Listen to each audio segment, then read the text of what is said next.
হিফজুল তৌহিদ সম্পর্কে আমি কিছু আমার স্টাডি আছে।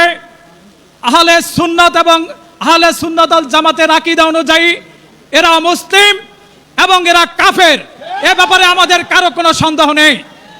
এই নোয়াখালীর মাটি আলেম ওলামা মাশায়েখদের মাটি।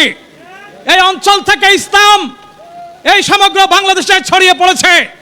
তাই আমি মনে করি আজকে এখানে আলেম ওলামা মাশায়েখবৃন্দ যে উদ্যোগ নিয়েছেন, আমি মনে করি এটি আল্লাহর সন্তুষ্টির জন্য এবং রাসূলের রিসালাতের জন্য এটি সময়োপযোগী এবং পদক্ষেপ নিয়েছেন।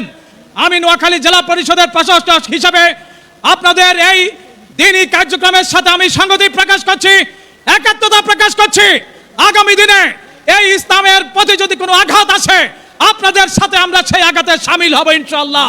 দ্বীনকে কায়েম করার জন্য, আল্লাহর তৌহিদ প্রতিষ্ঠা করার জন্য, রিসালাত কায়েম করার জন্য আমি শুধু বলতে চাই, হিফজুল তৌহিদকে আজকে শুধু সভা সমাবেশের মধ্য দিয়ে নিয়ে নয়, বেশ কয়েকজন আলেম ওলামা মাশায়েখের আমি বক্তব্য শুনেছি।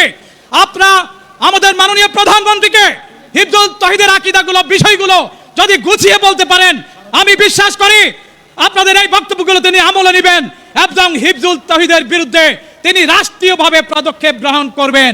আমরা বিগত নির্বাচনে এই ইসলামী তৌহিদি জনতা আমাদেরকে সমর্থন দিয়েছেন। আমাদের প্রয়াত নেতা শহীদ রাষ্ট্রপতি জিয়াউর রহমান, বেগম খালেদা জিয়া প্রতিনিয়ত ইসলামের পক্ষে অবস্থান করেছেন এবং আমরা আল্লাহর দ্বীনের পক্ষে, ইসলামের পক্ষে আমরা আছি এবং থাকব।